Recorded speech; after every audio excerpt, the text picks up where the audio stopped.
കൂടുതൽ വാർത്തകളും വീഡിയോകളും കാണാൻ ഈ ചാനൽ സബ്സ്ക്രൈബ് ചെയ്യുക. കൂടെ ബെൽ ബട്ടൺ അമർത്തുക. ഏഷ്യ ലൈവ് ടിവിയിലെ ഫെങ്ഷു പ്രോഗ്രാമിലേക്ക് എല്ലാവർക്കും സ്വാഗതം. ഞാൻ കഴിഞ്ഞ ആഴ്ച പത്തനംതിട്ട ഒരു വീട്ടിൽ കൺസൾട്ടിങ്ങിനായിട്ട് പോയിട്ടുണ്ടായിരുന്നു. കൺസൾട്ടിങ്ങിനായിട്ട് പോയി അപ്പോൾ അവർ എന്നെ വിളിച്ചിട്ട് പറഞ്ഞു ഇതണക്ക് യൂട്യൂബിലെ പരിപാടി കണ്ടിട്ടാണ് വിളിച്ചിട്ട് പറഞ്ഞു ഇതണക്ക് നമ്മളുടെ വീടൊന്ന് നോക്കണം. വേറൊരു കാര്യം എൻ്റെ അടുത്ത് പറഞ്ഞിട്ടില്ല, ഞാനൊന്നും ചോദിച്ചതുമില്ല. ശരി ഞാൻ വരാമെന്ന് പറഞ്ഞു. അങ്ങനെ അവർ അഡ്രസ്സ് തന്നു. ഞാൻ അവരുടെ വീട്ടിൽ ചെന്ന് വീടിൻ്റെ പ്ലാൻ അവരുടെ കയ്യിലില്ലായിരുന്നു. ഞാൻ വീട് മൊത്തത്തിൽ അളന്നതിൻ്റെ പ്ലാൻ എടുത്തു. അത് സ്കെയിലിലേക്ക് കൊണ്ടുവന്ന് അളവനുസരിച്ച് ഞാനത് വരച്ച് അതിൻ്റെ ഫേസിങ് ഡിഗ്രി എടുത്തിട്ട് അത് ഏത് ഇയറിലാണ് പണി കഴിപ്പിച്ചതെന്നുള്ള ആ ഒരു ടൈം എടുത്തിട്ട് ഗൃഹനാഥൻ്റെ ഡേറ്റ് ഓഫ് ബർത്ത് എടുത്തിട്ട് ഞാൻ അവിടെ ഇരുന്ന് തന്നെ ഇതിനെ അളന്ന് വരച്ച് കറക്റ്റ് ചെയ്തിട്ട് ഇത് നോക്കി ഇവരുടെ പ്രശ്നങ്ങൾ എന്തൊക്കെയാണെന്ന് ഞാൻ അങ്ങോട്ട് പറയാൻ തുടങ്ങി. അപ്പോൾ ഇവരൊരു വിവരം എൻ്റെ അടുത്ത് പറഞ്ഞിട്ടില്ല. ഇവരുടെ പ്രശ്നങ്ങൾ എന്തൊക്കെയാണെന്ന് പറയാൻ തുടങ്ങി. അപ്പോൾ പറഞ്ഞു തീരുമ്പോഴത്തേക്ക് എന്നിട്ട് ചോദിച്ചു ഇനി എന്തെങ്കിലും പറയാനുണ്ടോ എന്ന് ചോദിച്ചു. അപ്പോഴത്തേക്ക് പറഞ്ഞ് ഇനി ഒന്നും പറയാനില്ല, ഈ പറഞ്ഞത് തന്നെയാണ് നമ്മുടെ പ്രധാന വിഷയം എന്ന് പറഞ്ഞു. അപ്പോൾ ഇവരുടെ അവിടുത്തെ പ്രധാന വിഷയം എന്ന് പറഞ്ഞു കഴിഞ്ഞാൽ ഇവരുടെ വീട്ടിലേക്ക് ശരിക്കും വരുമാനമുണ്ടെന്ന് പറഞ്ഞാൽ നല്ല സാമ്പത്തികമായിട്ട് നേട്ടമുണ്ട്. പക്ഷേ ഈ ഒരു പൈസ പോലും ഇവർക്ക് മാറ്റി വയ്ക്കാനായിട്ട് പറ്റുന്നില്ല. ഈ പൈസ ഇവർക്ക് എങ്ങനെ ചോരുന്നു എന്ന് ഇവർക്ക് തന്നെ അറിയാൻ പറ്റുന്നില്ല. അപ്പോൾ അത്തരത്തിലുള്ളൊരു പ്രശ്നമാണ് ആ വീട്ടിൽ നിൽക്കുന്നത്. കോമൺ ആയിട്ട് നോക്കുമ്പോഴത്തേക്ക് ഇപ്പോൾ പൈസ ചോർന്നു പോകാവുന്ന 2-3 കാരണങ്ങളെന്ന് പറഞ്ഞാൽ, ഒന്ന് സൗത്ത് ഈസ്റ്റ് ഭാഗം, നമ്മുടെ ഫംഗ്ഷൻ പ്രകാരം തെക്ക് കിഴക്കാണ് സമ്പത്തിൻ്റെ ദിക്കെന്ന് പറയുന്നത്.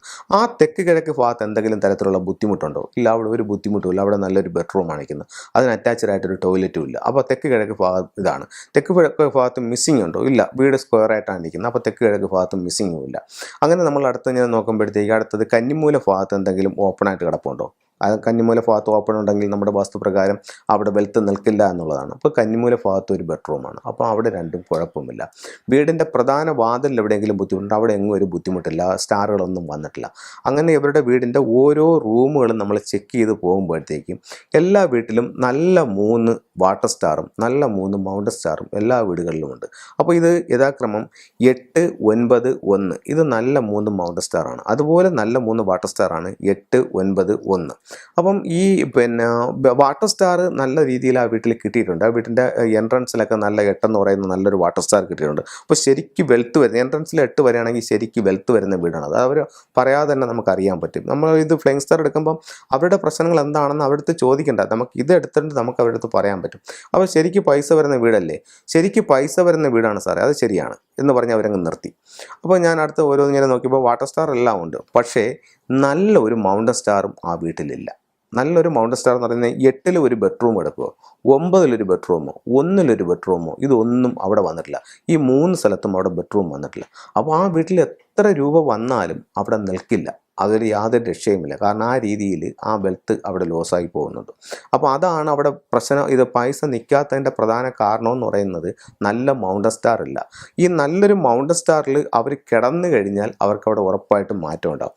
അപ്പോൾ നല്ലൊരു മൗണ്ടൻ സ്റ്റാറുള്ളൊരു ബെഡ്റൂം ആ വീട്ടിലുണ്ട്, പക്ഷേ അത് അവർ ഉപയോഗിക്കുന്നില്ല. ആ റൂം അവർ കുറേ സാധനങ്ങൾ വെച്ച് ഒരു സ്റ്റോർ റൂമായിട്ട് ഉപയോഗിക്കണം.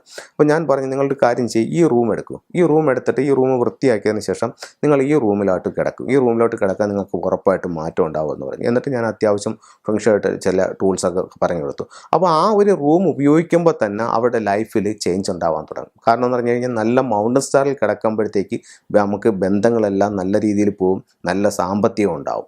വാട്ടർ സ്റ്റാർ മാത്രം കിട്ടിയിട്ട് കാര്യമില്ല, അതായത് പൈസ മാത്രം വന്നിട്ട് കാര്യമില്ല, ഈ വരുന്ന പൈസ നിലനിൽക്കുകയും കൂടെ ചെയ്യണം, എന്നാൽ മാത്രമേ നമുക്ക് പ്രയോജനമുണ്ട്. അപ്പോൾ അത്തരത്തിൽ നിങ്ങളുടെ വീടിൻ്റെ പ്രശ്നം എന്താണെന്ന് വീട് കൺസൾട്ട് ചെയ്തിട്ട് അത് കറക്റ്റ് ചെയ്ത് പോവുകയാണെങ്കിൽ ഉറപ്പായിട്ട് നല്ല മാറ്റങ്ങൾ നമുക്ക് ജീവിതത്തിൽ ഉണ്ടാക്കാനായിട്ട് പറ്റും. ഇത് ഒരു ലക്കി ക്യാറ്റാണ്. ഇതിൻ്റെ എന്ന് പറഞ്ഞു കഴിഞ്ഞാൽ ഈ കൈ എപ്പോഴും ഇങ്ങനെ മൂവ് ചെയ്തുകൊണ്ടേയിരിക്കും. അപ്പം നല്ല വാട്ടർ സ്റ്റാർ വരുന്ന സ്ഥലത്ത് ഇതിങ്ങനെ വെക്കുകയാണെന്നുണ്ടെങ്കിൽ ഇതിങ്ങനെ മൂവ് ചെയ്യുന്നതനുസരിച്ചിട്ട് നമുക്ക് ലൈഫിൽ എപ്പോഴും ഒരു ചേഞ്ച് ഉണ്ടാകും. കാരണം നല്ല വാട്ടർ സ്റ്റാറാണ് ഇതിൽ നിൽക്കുന്നത്. വാട്ടർ സ്റ്റാർ ചെയ്യുന്നിടത്ത് ഇതുപോലെ ഒരു മൂവിങ് ഒബ്ജക്റ്റ് വെക്കുന്നത് നമുക്ക് നല്ല നേട്ടങ്ങൾ ഉണ്ടാക്കാനായിട്ട് നമ്മളെ സഹായിക്കുന്നതാണ്. ഇതിപ്പോൾ നല്ല വാട്ടർ സ്റ്റാർ നിൽക്കുന്ന സ്ഥലം എവിടെയാണോ അവിടെ ഇത് വയ്ക്കുകയാണെന്നുണ്ടെങ്കിൽ എപ്പോഴും ഇതിങ്ങനെ മൂവ് ചെയ്തുകൊണ്ടിരിക്കും. അപ്പോൾ എവിടെ വാട്ടർ സ്റ്റാർ നിൽക്കുന്നിടത്ത് ഒരു മൂവിങ് ഒബ്ജക്റ്റ് എപ്പോഴും ഉണ്ടായിരിക്കണമെന്നാണ്, അതെപ്പോഴും ഇങ്ങനെ മൂവ് ചെയ്തുകൊണ്ടിരിക്കണം. അതനുസരിച്ച് നമുക്ക് അതിൻ്റെ ഒരു പ്രോഗ്രസ് ഉണ്ടാവും.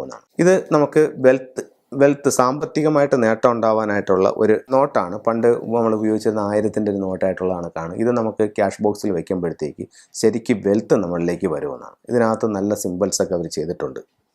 ഇതിനകത്ത് ഒരു സൈഡിൽ കുബേരനും ധനലക്ഷ്മിയും ഉണ്ട്, മറു സൈഡിലെന്ന് പറഞ്ഞാൽ സ്വസ്തിക്ക് അങ്ങനെയുള്ള ഇത് പിന്നെ മറ്റേ ശ്രീയന്ത്രം അങ്ങനെയുള്ള സംഭവങ്ങളൊക്കെ കറക്റ്റ് ചെയ്തിട്ടുണ്ട്. അപ്പോൾ ഇത്തരത്തിലുള്ള ടൂൾസൊക്കെ നമുക്ക് ഉപയോഗിക്കുന്നത് നമ്മളിലേക്ക് വെൽത്ത് കൊണ്ടുവരാനായിട്ട് വളരെ സപ്പോർട്ടിംഗ് ആയിട്ടുള്ള ടൂൾസാണ്. അതുപോലെ നമുക്ക് ഉപയോഗിക്കാവുന്ന മറ്റൊരു ടൂൾസ് എന്ന് പറഞ്ഞു കഴിഞ്ഞാൽ മങ്കി ഓൺ എലിഫൻ്റ് ആണ്. ഒരു ആനയുടെ മുകളിലിരിക്കുന്ന ഒരു കുരങ്ങിൻ്റെ പ്രതിമ. ഇത് നമ്മുടെ ശ്രീഹരിണമുറിയുടെ വടക്ക് ഭാഗത്ത് വയ്ക്കുമ്പോൾ അത് നമുക്ക് തൊഴിൽപരമായിട്ടുള്ള ഉയർച്ചയ്ക്ക് വളരെ സപ്പോർട്ട് ചെയ്യുന്നൊരു ടൂളാണ്. ആ ഒരു ആനയുടെ മുകളിൽ ഇരിക്കുന്ന ഒരു എലിഫൻ്റ് ആണ്. അപ്പോൾ ഇത്തരത്തിലുള്ള ടൂളുകൾ നിങ്ങൾക്ക് ഉപയോഗിക്കുമ്പോഴത്തേക്കും നിങ്ങൾക്ക് ഓരോ എനർജികളും ചേഞ്ചായി നിങ്ങളുടെ ലൈഫിലുണ്ടാകുന്ന മാറ്റങ്ങൾ സ്വയം അനുഭവിച്ചറിയാനായിട്ട് സാധിക്കും. ഇത്തരത്തിലുള്ള ടൂൾസുകൾ ഉപയോഗിച്ച് നോക്കൂ. ജീവിതത്തിലുണ്ടാകുന്ന മാറ്റങ്ങൾ എന്തൊക്കെയാണെന്ന് നിങ്ങൾക്ക് സ്വയം അനുഭവിച്ചറിയാനായിട്ട് സാധിക്കുന്നതാണ്.